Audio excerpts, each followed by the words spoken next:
श्री राम समर्थ। अप्रैल 20। संतों का सहवास यही है भाग्य खास। गृहस्थी, प्रारब्ध, उपाधियां आदि शांति से सहनी चाहिए। इनसे कभी त्रस्त नहीं होना चाहिए। इसी को जागृत समाधि समझे। छाया मिट्टी की परत पर दिखाई देती है तो क्या छाया गंदी होती है? उसे कोई धोता है? सभी संकल्पों का त्याग कर बालक के समान चित्त वृत्ति शुद्ध चाहिए। ऐसे शुद्ध चित्त में निरंतर विवेक रखे, मनोवृत्ति राम का स्मरण करने में हो, तभी हमें परम प्राप्ति होगी। मिथ्या कल्पना की वृत्ति को मिटाकर चित्त में अखंड राम नाम रहे और संतोष भी हो।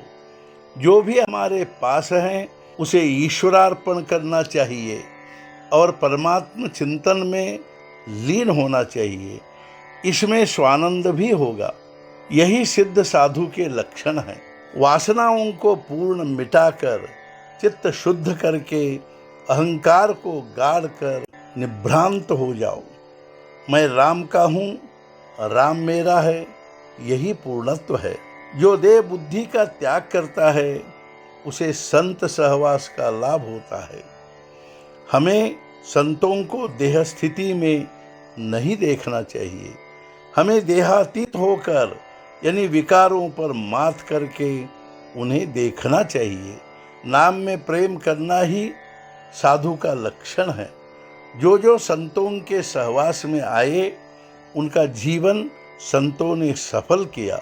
साधु देह त्याग कर देते हैं, फिर भी उनसे प्राप्त प्रेरणा का स्रोत भक्ति की वृत्ति जागृत रहती है।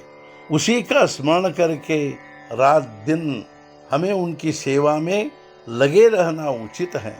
संतों के सहवास जैसा दूसरा कोई परम भाग्य नहीं है। संतों के चरणों में जिसका पूरा विश्वास होता है उसे भगवान की प्राप्ति होती है।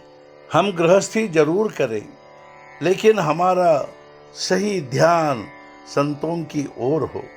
यदि हम हर सांस लेते समय नामस्मरण करें तो संतों को परम संतोष होगा। संत संसार के आधार हैं, उन्हें निरंतर प्रणाम करें। देह नश्वर है, संत की देह भी नश्वर होती है, किंतु वे अमर हैं क्योंकि उनकी कीर्ति सर्वत्र फैली हुई है।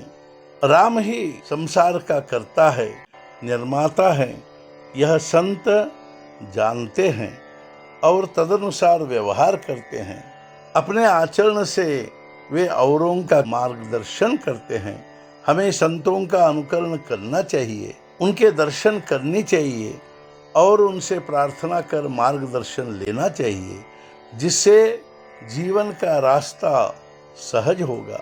जिसने अपने मन में यह निर्णय लिया है कि प्रभु राम के दर्शन के सिवाय और कोई श्रेष्ठ लाभ इस संसार में नहीं है, उसे ही संत संगति का लाभ होता है।